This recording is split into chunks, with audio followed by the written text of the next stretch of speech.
Mag-uulat mula naman sa ating CMN roving reporter sa Mindanao. CNN Live Nationwide. Willie Boy Ramos, magandang araw sa iyo.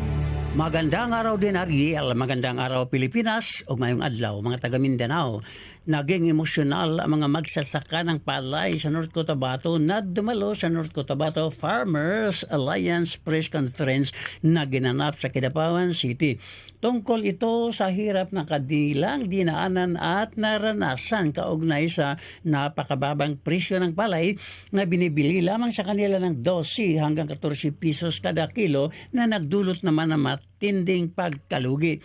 Hiling nila ngayon sa pamahalaan na imbis tutukan ang pagpangalap ng pundo upang bumili ng mga imported na bigas, itutuon na lamang ang subsidiya para sa mga magsasaka. Nais din ng grupo na amendahan o ripasuhin ang rice tarification law na siyang itinuturong dahilan na hindi na masyadong natutukan pa ang lokal na produkto ng pagsasaka, partikular ang produktong palay.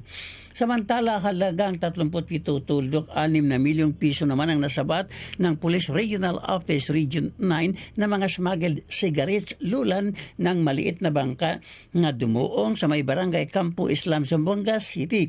Arestado ang mga may dala ng kontrabando na nakilalang sila ni Iding Al-Azad Kinsang, Al-Wijar Hajjali Binang at isang Basra Jalaid Dahim. Dinala na sa Bureau of Customs Zamboanga City ang kontrabando, may bilang na 642 malalaking kahon mula sa Indonesia, habang ang mga carrier naman ay nakadetini sa Zamboanga PNP. Willie Ramos, CMN roving reporter ng Mindanao Radio, Kalikasan, Hingoog City Base, nag-ulat ng live para sa CMN Pilipinas.